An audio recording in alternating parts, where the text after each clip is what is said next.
Dance Your Heart on Fire podcast, episode number 27.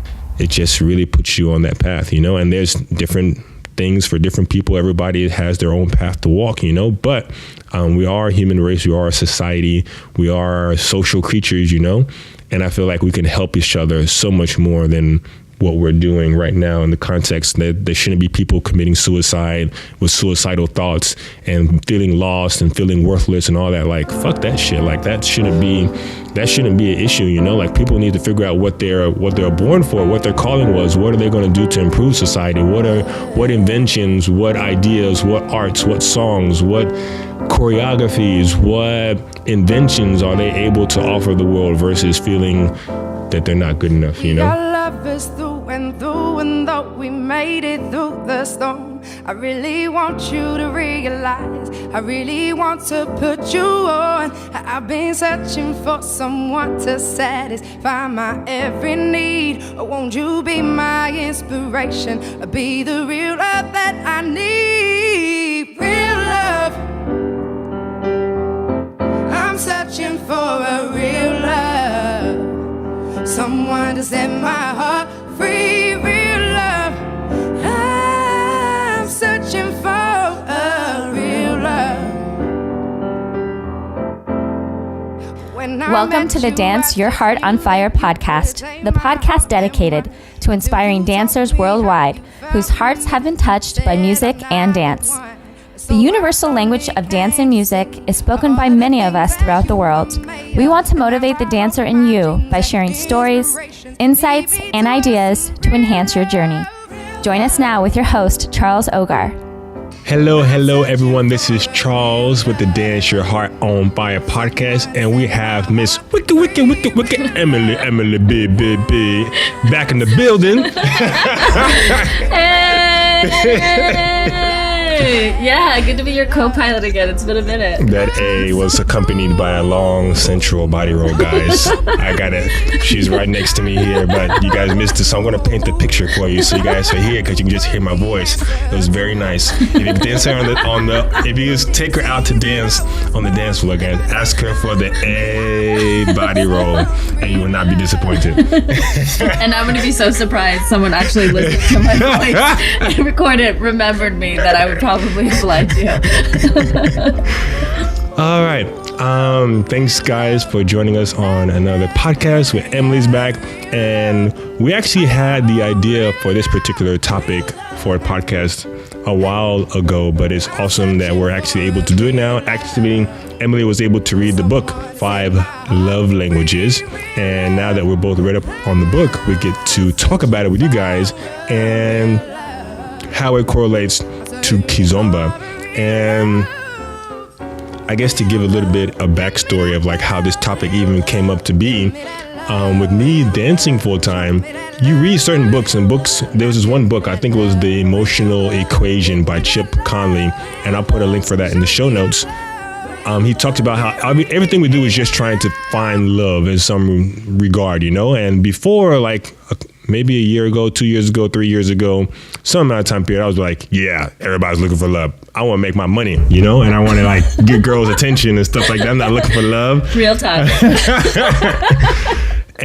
But I will definitely say the more that I've started to teach Kizomba, the more these things kind of come out, And so I took the 5 love languages quiz, and physical touch was my highest love language. And then after that was words of affirmation.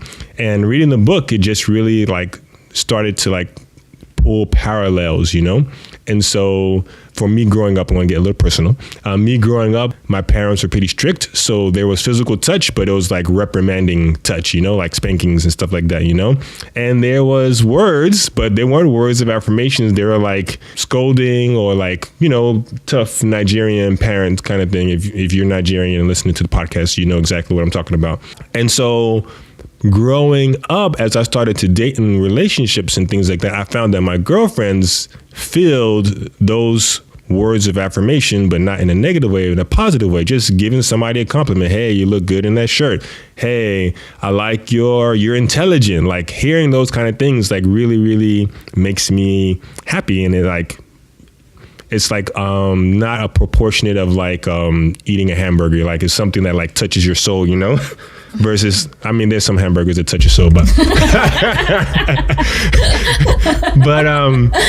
and then the same thing with physical touch, you know, like from getting spanked or like slapped in the face or something like that to having somebody like just play with your hair and give you like a scalp massage and you just like turn into like putty as you're like, as they're touching you, is kind of thing. I'm like, wow, like, why is this having such a big effect on me?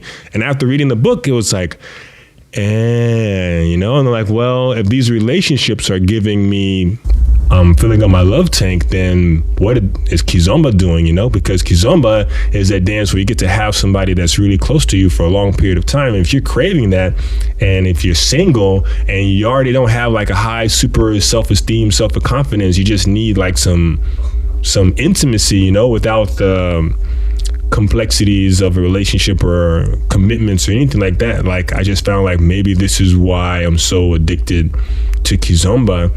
And then words of affirmation, like even just dancing period, people will give me compliments and dance. And that was really refreshing to hear, you know. That kind of definitely helped me build my self-esteem and my self-confidence. And that's kind of how I got to where I am today.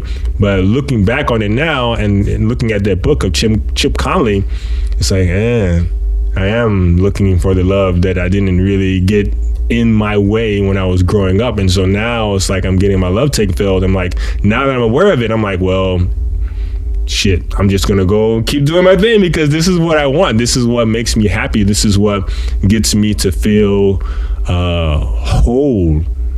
Well, I think it's a good background, and the basic premise is that, you know, it's not just about dancing. Humans are social creatures, and we have a need for love.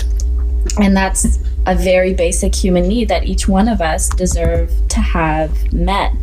And it doesn't just have to be romantic love. And that's what I really liked about the Gary Chapman book, is that even though it's contextualized within marriages and common problems that come up, because he's a marriage counselor basically, it's there's a way that we get love, of course, through our families and through our friends, and it doesn't always have to be like in a romantic relationship. And so I forget what it was when Charles brought up the love languages thing, and I'd heard about it before in the context of friends of mine who were getting like premarital counseling before going through the Catholic Church, and they were talking, that the counselor was walking them through and talking to them about it. And it's something that I found really interesting because it's almost like doing the Myers-Briggs personality test, because it helps you understand yourself better, and in that way you can kind of navigate the world a little better. And it's funny because like once I find out those things about myself, I realize why I resonate with certain close people to me in my life. And so as Charles and I were becoming really good friends, he brought up this love languages thing, and I went and took the quiz, and I have the exact same love languages as he does. It proves it. The end. It's like better than being like the similar astrological signs. Like if you're matched on the love languages, I feel like that's a stronger bond than like, oh, you're a Sagittarius, me too. Like, yay. But like when you like have the same love languages, like it's like more magnetic. Totally. And it's like it feels like for me to have, like, let's just talk about like in the friend context, to have friends who like fill my love tank in that way and I fill theirs, like those are my like really supporting and loving friendships that like help me in so many different ways. And so when I see like my friend Francesca or my friend TV or my friend Charles or my friend Pamela, and I could greet them with like a real hug, it feels so nice. And that's because physical touch is my love language. And as Charles was saying, I mean, part of the premise of Gary Chapman's 5 love language typology is the idea that it was the kind of, it's how you understood love as a kid, either because it was the way you were getting it or it was the way you weren't getting it. And so my family is a really physically affectionate family. So when we go home for Christmas and everything, like people are like cuddling on the couch and like hugging. My brothers will like put their arm around me. if we're walking somewhere, my two brothers together wrestle, which I think is like their way of hugging in a socially acceptable way. Definitely. But yeah, that was the premise. And then Charles like had this idea. He had this hypothesis about Kizomba and love languages. So my initial hypothesis, because I was just speaking from my perspective, was, I love Kizomba and I love physical touch. So everybody that loves Kizomba has high physical touch love language. And in the book, it talks about how you have two love languages that kind of are more dominant than the others. Also, just for those of you that are listening and have no idea what the 5 love languages are, just a quote, we're going to get more into it, but there's words of affirmation, physical touch, gifts, acts of service, and quality time. So those are the different tanks that we've been talking about. We're going to get more into the nitty gritty, but I just wanted to fill you guys in because I know we kind of jumped right into it. But my premise was, everybody that loves Kizomba loves the physical touch aspect of it. So I wanted to test that hypothesis, So actually on my website, got SurveyMonkey, and I created like a little survey, and I have this group online called Kids Connection. You can find a link for that on my website as well. It's a Facebook group where we talk about different topics around dance and Kizomba and things like that. And I put the survey out there, and actually even before I did the survey, I started like testing people that I know that were head over heels in love with Kizomba. And I was finding that not everybody had physical touch in their top 2 love languages, but one of them that did come up a lot was quality time. And quality time doesn't come up. I think quality time was like my 4th or 5th one, actually. And it was interesting. I'm like, well, what does quality time have to do with Kizomba? But if you think about it, Kizomba, when you have that one-on-one connection where the rest of the world disappears and it's just you and that other person and the music that you guys are really, really enjoying, that will definitely constitute as quality time. And that seems to be becoming rare and rare in our society. Like even in a monogamous relationship, quality time is rare. I feel sometimes if you don't kind of set those boundaries. But I found that a quality time also crept up. So I changed my hypothesis and I said, well, let's see if most Kizomba people have either physical touch or quality time in their top 2 predominant love languages. And so that was the premise of my research, if you will, quote unquote. And that's what I put out there. I did like a big Facebook post and stuff like that, and tried to get as many people as I could to kind of take the quiz, the love languages quiz, and then to fill out my SurveyMonkey thing. If you're listening to this and you want to take a part of it, I will put a link to it on the show notes. So the survey is still live, so you can still go there and fill it out. But we have 74 people that participated.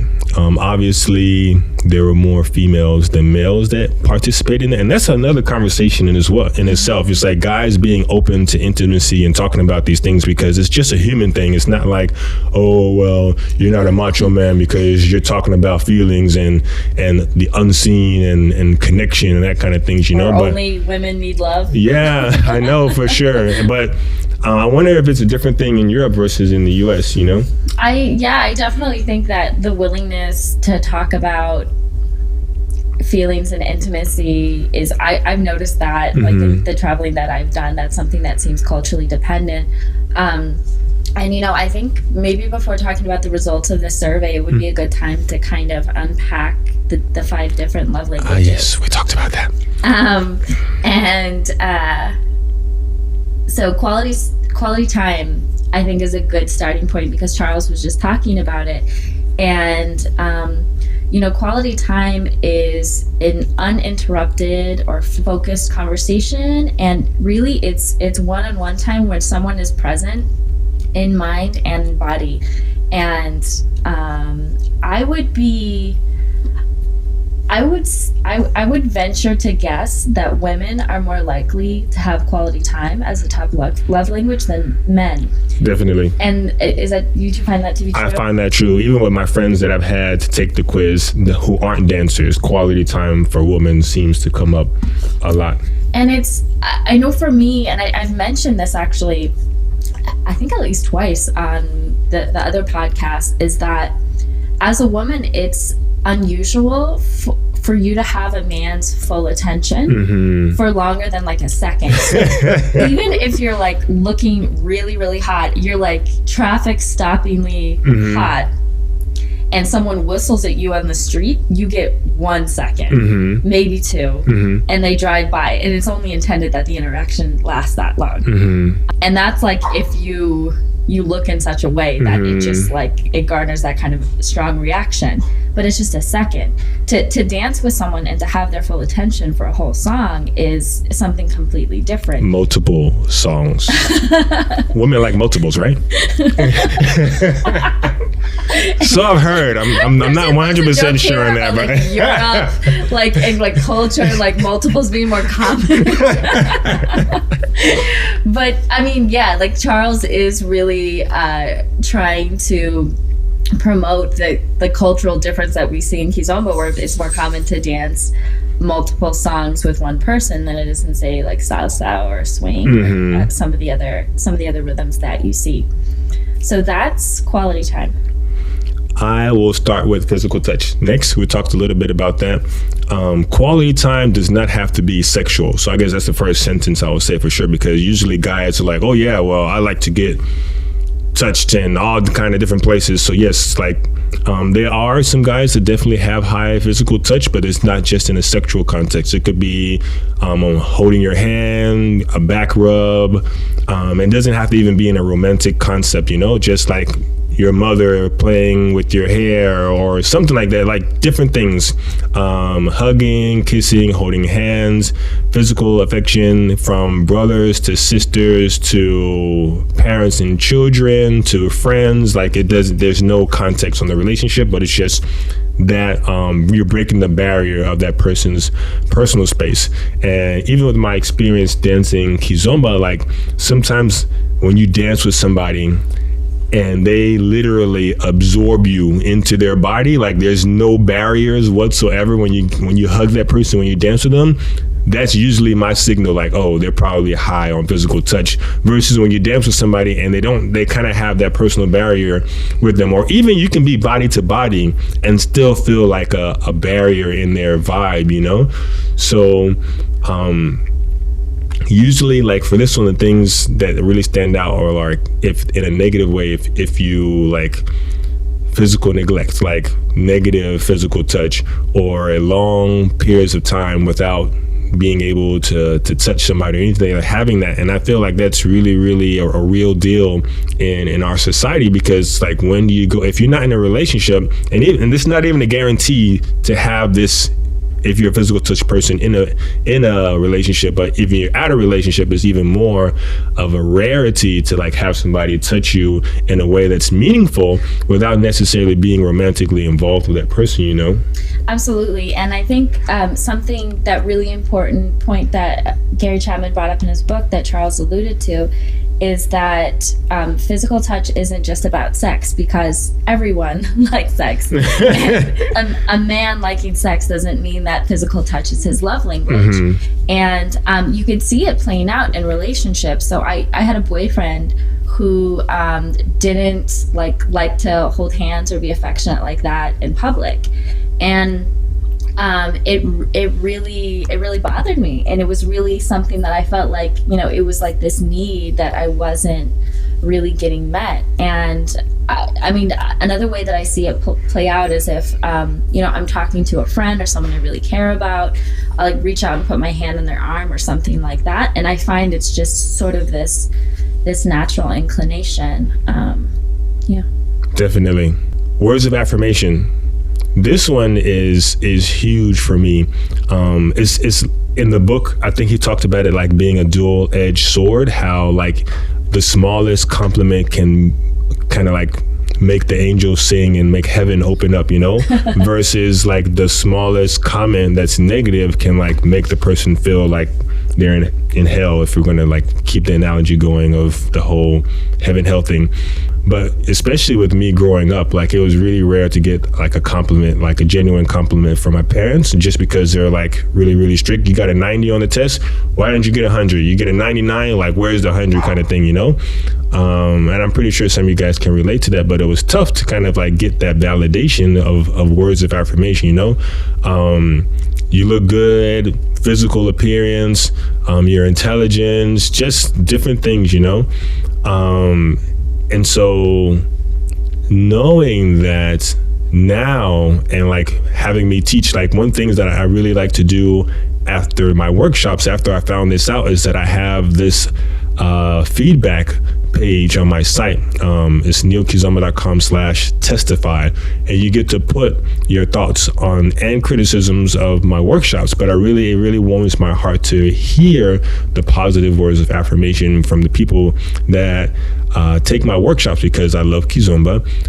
Physical touch, I get to be a part of that, and we'll talk about how Kizomba touches those different areas for me and other people as well. But yeah, like, if the criticism isn't constructive, or if you're not recognizing an effort or an appreciation or something like that, like, it really kills my motivation to like even want to continue. In relationships, sometimes if I go out of my way and I do something to make that person happy and they ignore it and they don't express it or they don't recognize it, it's like, okay, well, I'm not doing that again, you know? Or even if it's like a step in the direction of where you want me to get to, like, let me know, you know? But yeah, it's a huge thing for me and other people as well. Anything to add to that?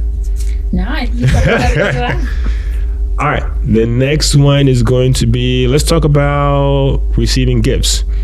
And when I initially heard gifts, it's like, oh, well, these are the people that like to be spoiled with like expensive gifts and stuff like that. But it doesn't even have to be expensive or anything like that. That's not the requirement. It's more about the thought that counts, you know?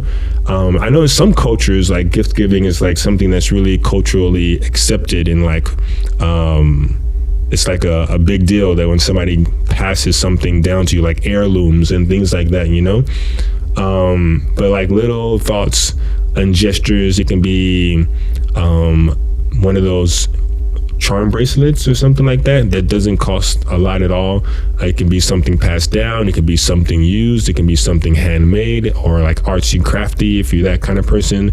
But the main thing of that is just the thought behind the gift and letting that person know that you're thinking about them even though you're not physically with them, I think is really, really nice. Absolutely. And gifts definitely isn't like very high on for me as far as like being a top love language. It's my number 5, but there are certain contexts, like I used to be an attorney for kids in foster care, and a couple of my clients would do drawings for me, and that just meant the world to me, and I still carry them around. And it's not because of like the actual item itself, mm-hmm. but just the thoughtfulness that's so precious and touching. Mm-hmm.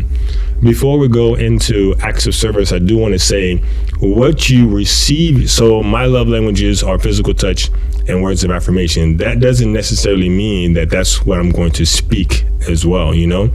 I like to receive those, but I see myself doing other things, and acts of service is one of those. So there's two kind of paradigms. The way that you like to receive your love, what touches your love tanks, and then it's also curious to see what comes out. Sometimes it's a direct for direct, like you get physical touch, you give physical touch. But for some people, like you get physical touch and then you buy them a gift. Or sometimes when you have your love tank full, like you just start doing stuff across all the love languages just because you feel inspired to do so. Like there's no barrier for that. So like maybe your love tank overflows into the other love tanks and those start filling up. You start doing things across all 5 spectrums. That's not uncommon as well. But acts of service as people that love to have little things done for them, you know, like doing some chores, grabbing them breakfast in bed is a great thing. Something to help that person with their daily workload really, really makes a big impact on those people who have that love language. Yeah, and this is actually perfect because we're at Cindy's house right now. Mm-hmm. I always remember what Cindy said about this, because acts of service is a top love language for our dear friend Cindy Loader. And she was saying that growing up, her dad would always be the one to like load the suitcases in the car. And so they would just bring the suitcases to the door if they're going somewhere, and her dad would load the car, and he'd always like unload the groceries after they've been grocery shopping. And I mean, I think it's a good point that Charles was making, that there's this paradigm, right? Because it's not only what you choose to express love, but also it might be a different language that you're speaking in terms of how you want to receive it. Mm-hmm. But I think it's important to understand, especially in the relationship context, because if you're listening to this podcast, you're an adult, and you've had at least one bad relationship. And you've probably gotten burned really bad at least one time, probably by this point. But a lot of times, I've experienced this too, it's just sort of like a mismatch. And so maybe, my love languages are physical touch and words of affirmation. And I was dating someone who, he's probably like quality time and acts of service. So we were both feeling unappreciated because we were expressing, like we were using our own love languages to express love, and that isn't how that other person received love. And so it's kind of you keep sort of using your same strategies to try to connect with your partner and make them feel appreciated, but you don't feel appreciated because you feel like they're not recognizing. And that kills the motivation to even try to match or understand where they're coming from. Absolutely. Yeah. And so and it's like, I think it's kind of a nice way to neutralize it, because of course there are things you can do to try to understand the other person and sort of meet them halfway. But, sometimes people are just like mismatched, and that's okay.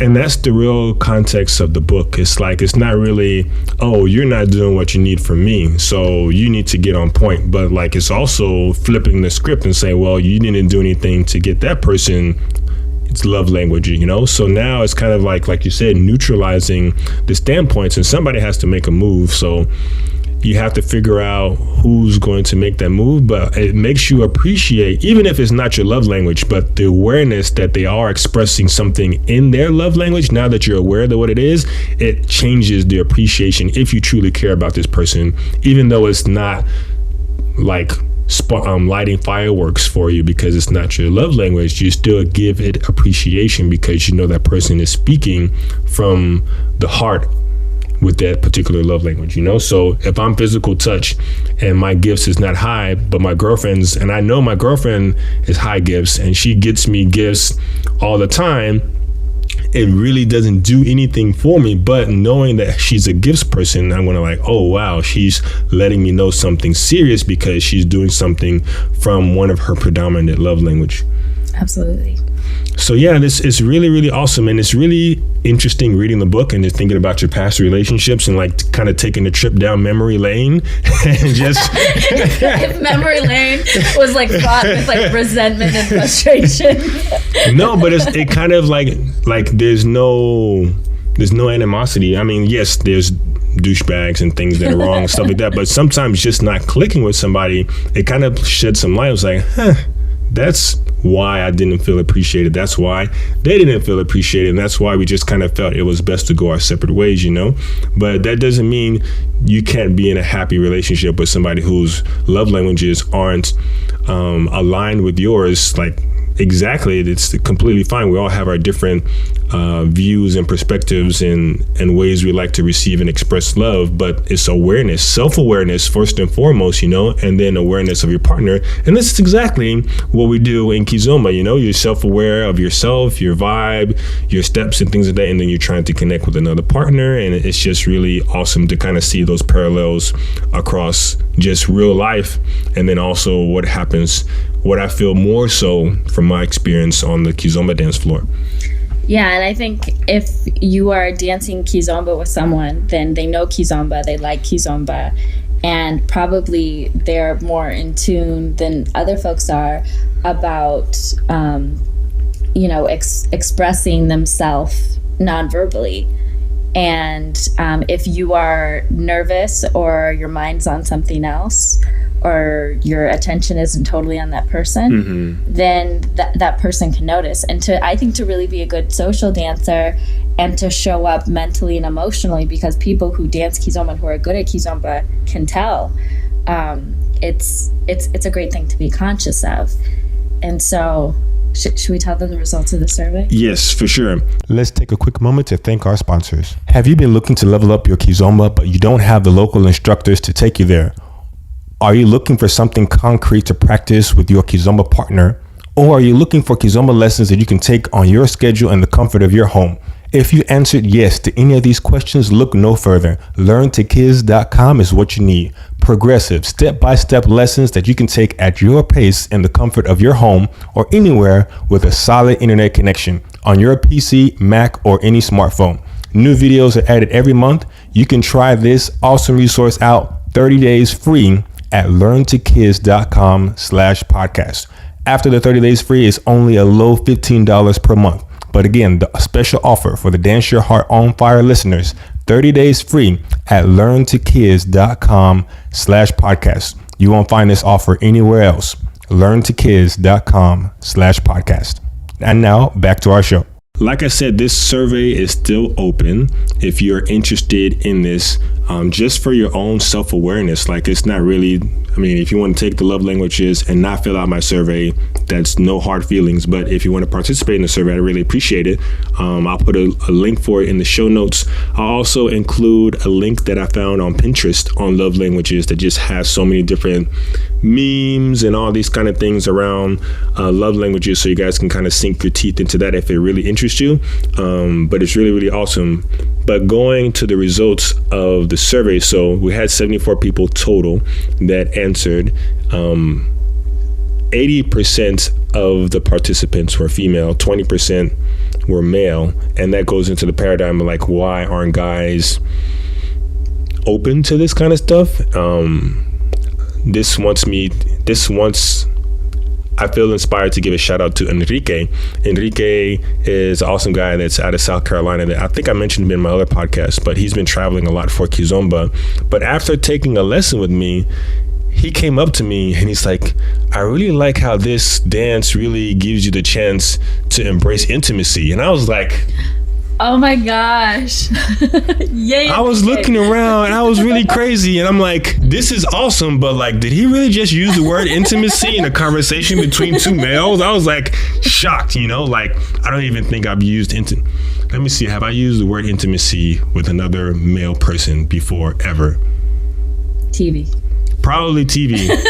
Yeah, but it's not a common thing. Like, you don't call your bro up and be like, hey, like, you don't really talk about intimacy, or being intimate. It's all about like scoring girls and stuff like that. But it's just like cultural stuff, but this is real shit. And I feel like as you mature, and especially with Kizomba, I feel like it's been a catalyst of that maturity of like really understanding what intimacy means, or at least having an appreciation for it first and foremost, But yeah, go back to the results. So 80% female, 20% males. The highest age group was from 25 to 34, and then 35 to 44. These were all anonymous, so I don't know who these people were. But the first question, there was only just 2 questions. Well, they think there were a total of 5 questions. It was your gender, your age group, and then what were your top 3 love languages from first to second. All right, so what was your strongest love language? The highest one was physical touch, 31 votes out of 73. So that was like 42-ish%. Hypothesis confirmed.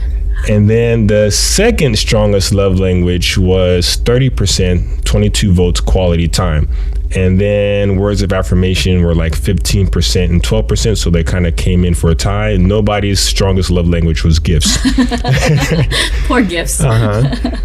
And then, by the way, Charles and I were curious about the common love languages amongst the general population, to see to what extent, for example, Kizomba dancers were overrepresented in having the top physical love language of physical touch. And that's absolutely true, because according to the author of the book, he thought that the 5 love languages were pretty evenly split, like 20%. Yeah, Yeah, there wasn't any love language that was more common than the rest of them. So it seems that the general population is pretty evenly split. So that pretty shows that Kizomba dancers do really hone in on that physical touch. And this also, before I talk about the second strongest, if Kizomba kind of like rocks your wildest dreams and is something that, I mean, it's like you have people that travel 14 hours to go to Europe to go for a festival for a weekend and then come back. So like you spend more time traveling than actually dancing, but just like the experience that you get on the dance floor is so amazing. It's so worth it, you know? It's crazy. But I mean, somebody just doing basic one to like a soft song where looking at it, it's not really super fancy or it's not a show dance or anything like that, you know? It's kind of like watching somebody getting a massage. Like, it does nothing. It's not exciting. Nobody wants to watch that. But if you're the person getting the massage, you're like fucking in heaven, you know? Oh, did I say the F word? Can I say the F word on my own podcast? I don't see why not. Do some Gary Vee shit. If you guys don't know who Gary Vee is, you need to check him out. Gary Vaynerchuk, he's an entrepreneur that I follow. Is pretty awesome, but he drops F-bombs all the time. So it's very effective. It's very effective. Fucking effective. So compelling. So yeah, it's really, really awesome in that regard because getting the massage is freaking amazing, but watching it is not, you know? So this is like for people who don't get it, like maybe it's just they're not in tune with their love languages, you know, and there's no hard feelings about that. But if you do fit the criteria of this, Kizomba may be for you. Totally. And I just wanted to say that that makes me think of like this distinction that a friend of mine that I had who was a hardcore salsera for a while and now does like some kind of other stuff like improv, African drumming type, more freeform stuff. And she was talking to me about the distinction between the way dancing looks and how it feels. And it's a completely different objective. And if your motivation is to go to congresses and be part of a challenge and perform, then you're like a how it looks person. But I think Kizomberos are how it feels people. Definitely. And so like the whole premise of like this podcast is what about how it feels really draws you to it. And it's more than just a hobby and doing something that looks cool. It's giving you life. Yeah, absolutely. And that reminds me of that one quote. I'm pretty sure I said it in a previous podcast, but the most beautiful things are not seen with the eyes, but felt by the heart, you know? I think that was Rumi or somebody like that. Some poetic. Like Rumi. Yeah. Sounds like an awesome smart person. Yeah, like for sure. Paulo Coelho or something. So the second strongest love language among the 74 people that filled out the quiz was quality time. And that goes to my hypothesis, like if you're head over heels in love with Kizomba, you're probably more than likely to be really high on physical touch or quality time just because you get that one-on-one affection that we were talking about earlier in the podcast. So that contemplated for 41% of the people that took it. And then physical touch came in second place. So still top two love languages for this strongest and the second strongest were still physical touch and quality time, and then words of affirmation came in third, and then the last two were acts of service and gifts. And then the third strongest was words of affirmation, but not too far behind. Words of affirmation was 24 votes, so that was 32%. Physical touch was 16, so it's 21, and then acts of service was pretty high as well, 18 votes, which gave that about 25%. I'll put a link so you guys can see the results of these so you can see it for yourself, but it's pretty cool. I think my goal was to get 200 people to do it, but we came to 74, but I'm pretty sure if we polled another 500 people, I think more or less it'll come out to be the same. But this is pretty awesome. This was why I did it. This is why I wanted to have the podcast to kind of start this conversation. We're still learning. Like, it's not like, oh, this is what it is, you know, but it's at least opening the door up to the conversation of like getting guys to talk about intimacy, embrace Kizomba. And I think in the US, it might be a little bit tougher just because of our cultural perceptions on what intimacy is and who should embody it and appreciate it and things like that versus in more European countries. Latin countries, I'd say, is too. Like just having like a hang up in the US about intimacy and the fact that it's a real human need and that it's okay, and really separating it from sex, because definitely, I think, you know, it's something that I've liked about the first time I lived abroad. I was in Barcelona, is that when you say hello to someone, like you kiss them on so like, considering my love language, was probably like not a surprise that I thought that that was really cool, but there was a certain level of comfort and platonic intimacy. And I think to a certain degree, especially in the platonic context, because like I said before, I can't believe I'm saying it twice in your podcast, everybody likes sex, obviously, but platonic intimacy is on a different level, and there's no exact script. And so, you know, Charles talks a lot, I think, if you've taken a workshop with him, or you know, if you follow him on social media, you know, it's like, it's not just about dancing, but what does this say? Like, what purpose is it serving in your life? And how has dance helped you connect with yourself and connect with the world, and to develop personally? It's the path of self-discovery and self-awareness. And I think I talk about this in one of my other podcasts. It's like, we always say, oh, well, if you want to really love something or someone, you have to know that person or that thing, you know? But what about us, like yourself, you know? If you don't know yourself, if you haven't discovered yourself, can you really say that you love yourself? And that's a conversation that you don't really hear about. Like, who asked you, do you love yourself? Like, not even I don't think my mom or my dad has ever asked me, like, hey son, how you doing? Do you love yourself? Like, it's not a conversation, but it's really important, you know, because if you don't, like, it's so crazy how you have self-limiting thoughts, self-defeating thoughts. You have like this self-image that can be so negative. And I've been through depression, I've been through low self-confidence, I've been through self-harm and things like that. It's kind of crazy looking back at it now, but like, if you don't have that strong know thyself kind of thing, you know, it's really easy to get lost through just limiting self-thoughts and really trying to take over and take control of your self-talk, you know? But I feel like dancing has definitely helped me on that path, and I'm still on that path. It's not an ending path, you know, but I can definitely say I'm in a lot better place than I was before.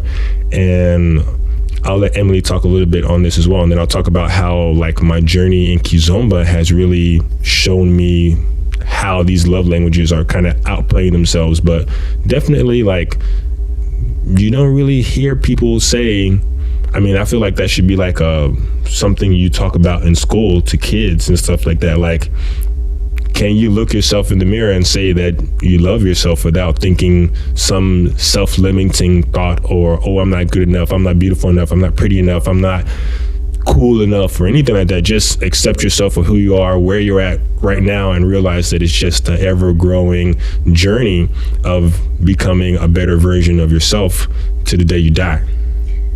Yeah, and I mean, I'm also thinking about the different cultural norms and place and sort of societal limitations on encouraging people to like love themselves genuinely, because I mean, you see a lot of people talking out of ego, and a lot of times those people really don't like themselves and are really insecure, and they're trying to fulfill that in some other way. But yeah, it's funny because I was just thinking as we're talking about the podcast, I was like, wow, we're talking a lot more about like intimacy and love and self-knowledge than we're talking about dancing at all. And I'm like, wow, I don't know how qualified I'm not like a clinician or like a therapist, but like if you're a human, you have this basic need, and you have like an absolute right, I feel like, to fulfill that. And I mean, I agree with Charles that like being okay in your own skin and really loving yourself is a necessary sort of precursor to have the capacity to experience intimacy, and not just romantic intimacy, to connect with other people. And I'm thinking about this workshop that Albir did at his Mixtura festival, which is in Valencia in Spain every September. It's cool, you should check it out. So he did, it was called Kizomba Bohemia, And he was just basically talking about getting to know himself as an artist. And he had this exercise where he played a song and he had people go around and hug other people, not just like guys hugging girls, but just hugging another person for like 30 seconds. Or something. It might have only been 20 seconds, but it felt like forever because you didn't know these people. Yeah, and he stopped us because we started doing basic one. We started dancing because we felt more comfortable. Like, it's more okay for me to be hugging a stranger, or for like a man to hug another man, for example, if it's within the context of dancing. And he stopped us. He's like, no, just like hug the person. And it was one of the most extraordinarily intimate experiences that I've had, and it was with people who I didn't actually know. And it's like it takes a lot to be able to do that. Not everyone could be open and willing enough, to actually hug and be physically and emotionally present with a stranger for 20 seconds. Isn't that something to say as a society? It's very interesting. So listening to Emily talk, and we'll wrap up the podcast here. I'll talk about my journey in Kizomba, but before I get into my story, but just like from a society view, you talked about seeing the extremes. Like you have balance here, and I think the key word is balance. You can't beat your chest and be like this narcissistic egomaniac, but then you can also be down in the dumps and like be kicking yourself and think that you're not worth anything, and I feel it's so common to see those two extremes versus having somebody in the middle that's balanced between both of them, having the confidence and having the, I guess, courage to kind of own whatever your strengths are, whatever your talents are, whatever your gifts are, but then on the same time having a good dose of humility on the other side without getting into self-limiting thoughts and beliefs and actions and self-talk and things like that. The conversations that you have with yourself in your head, are really important. And so it's interesting to not see that balance, and I feel in society is so quick for psychiatrists and things like that to like give you pills and Prozac or you're depressed and all this kind of stuff, but they don't really talk about the core issues of like how you freaking see yourself overall, your self-image. What conversations are you having with yourself in your head? Those are so much more important than the conversations that you have with other people. And another tool for self-awareness is meditation. There's so many different ways to go about doing it, so you have to find out what works best for you. But I'm going to tell you guys from my perspective, when I start to meditate more, I feel like I'm able to look people in the eyes without fear. And before, that was something recently that I just kind of noticed that I started doing more naturally. But before, it was like I would look at somebody's eyes for like maybe half a second and then I look away. Even though I'm having a one-on-one conversation, I wouldn't look at them, male or female, didn't matter, but now when I'm having a conversation with somebody, I'm giving them my undivided attention, like it's a lot easier. And then like you can see like their pupils and the colors in their eyes, and like if the sun is shining into their eyes, it's really interesting, and then it just makes me think of that quote that says eyes are the window to the soul, so it's really interesting in that regard.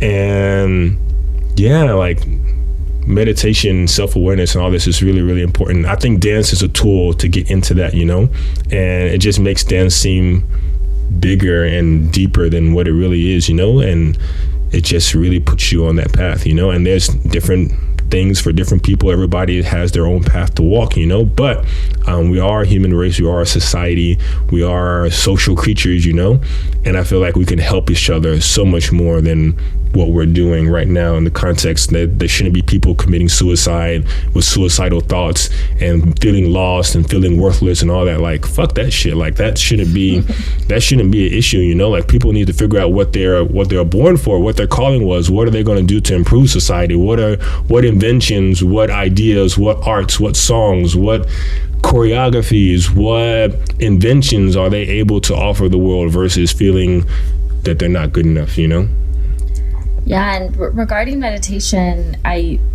think meditation is the single most important thing I've done for my overall health, probably within the last 5 years. And it's really good for anxiety if you're kind of like a high energy type person and it's hard for you to slow down. It's so great. And I found it's really helpful actually for me too to be to practice meditation and just being present with my breath, to be present with people. And I think the mental real estate that is going to be present in the moment when I'm having a conversation. I can really like train that and increase my capacity for that while I'm meditating, and it flows perfectly over to dancing, because what we were talking about is earlier about, you know, the other person being savvy enough to know if you're mentally present. Mm-hmm. It can help you practice that. And that, you know, the thing we talked about in the Why Kizomba Sets Our Heart on Fire podcast about how Kizomba is meditation for two, Mm-hmm. because in my opinion, when it is a really good dance, both people are completely present in that moment. And you feel understood without saying a word. Exactly. That's so true. That's so true. I just had like a light bulb moment. I was just, like, looking at it. I was just like, wow, yeah. Because you feel understood. You feel understood. It's crazy. So, if you're still listening to the podcast now, we really appreciate it. But this is the reason why I even started the podcast, because these conversations need to be had. These conversations need to be put out into the public. These conversations need to be, I mean, if I had a fighter jet and I can write these things in the sky so you guys can see it in each major city across the world, I would. But like, it's just kind of crazy. But just to wrap up the podcast here, the 5 love languages in my journey so far, teaching Kizomba full-time, 2+ years now. We talked about physical touch. So physical touch, Kizomba allows me to touch multiple people, hugs, guys, obviously more females at the socials and stuff like that. That fills my love tank. Words of affirmation. I get to one last note on physical touch. I get to give and receive that. So I give it to other people, you know, to get them to be relaxed. And I've been actually finding that it's really helpful to start to lead other guys and like show them how it should feel and how smooth you can be. It really like sets a perspective on that. So giving and receiving, physical touch. Words of affirmation is also a two-way street. I get to give positive reinforcement to the students and things like that. I get to give critiques on my privates and videos, and I also get to receive those on the other end, you know, constructive criticism, praise, all that kind of stuff. I didn't get a lot of that growing up, but I definitely feel alive in that respect on the words of affirmation. Acts of service. So I'm kind of a crazy Kizomba, I guess, addict, I guess you can say. I teach Kizomba full-time. I'm doing this podcast. I DJ a little bit. Organizing a festival. I run a Facebook group. I'm doing this flash mob for free. Just different stuff to kind of help grow Kizomba by whatever capacity that I have within my means, you know? And yeah, like I feel like it is an act of service to kind of help grow the scene. I don't know if that's a two-way street or not, but I feel like, okay, if Kizomba's filling my love tank's physical touch and words of affirmation is spilling over into acts of service. We have quality time. So quality time is definitely not high for me, but I'm open to appreciating intimacy a lot more now and giving it to somebody else who may appreciate it so much more than what I do, you know, but like acts of service, giving quality time, like they start to overlap a little bit, you know, and then giving the knowledge and things like that as well can also be a gift. You give away your talent. I have some videos of tutorials and stuff like that. So you kind of have your talent, but then you give it away. So that kind of helps that out as well. But now that I talked about it earlier in the podcast, how like if your love tank is full and it like gets full and it overflows, it does show up in the other tanks kind of naturally. I'm not sure if you guys listening on the podcast can remember a relationship where you just felt so in love that you just started doing all kinds of stuff for the person, from buying gifts to doing them favors to giving them gifts. I think I said that already, but it's interesting. It's really interesting. I don't know, maybe I can get Garrett Chapman on a podcast or something like that, the author of the book, to talk about it a little bit. But it's really interesting. I would suggest picking up the book. I'll put a link to the book on the show notes. You can buy it on Amazon or have it on your Kindle or anything like that. But if you're on the road to self-awareness and self-discovery, if that appeals to you and you want to know more about yourself, you don't know what your love languages are, I would definitely, if you don't want to read the book, definitely take the quiz. It's online, and the link is going to be in the show notes. And if you'd like to participate in the survey that I'm doing, it's an ongoing thing. Definitely fill that out, share with your friends and stuff like that. And I feel it will definitely help a lot of people realize the power behind Kizomba, not just in the steps, not just in the rich culture and of Africa and partner dancing and things like that. I feel like there's so much more to it besides your nationality and what continent you're from. I think it's really something that appeals to the human soul.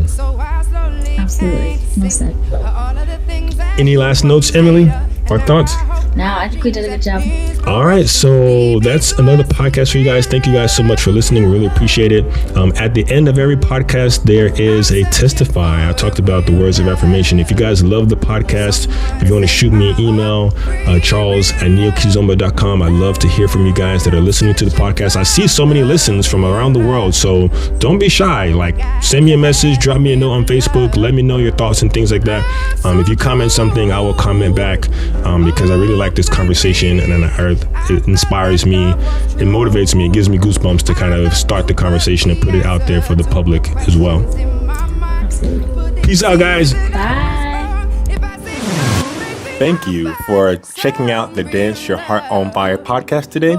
Be sure to check out neokizomba.com for links to everything that we chatted about today, as well as some awesome free resources to enhance your Kizomba journey.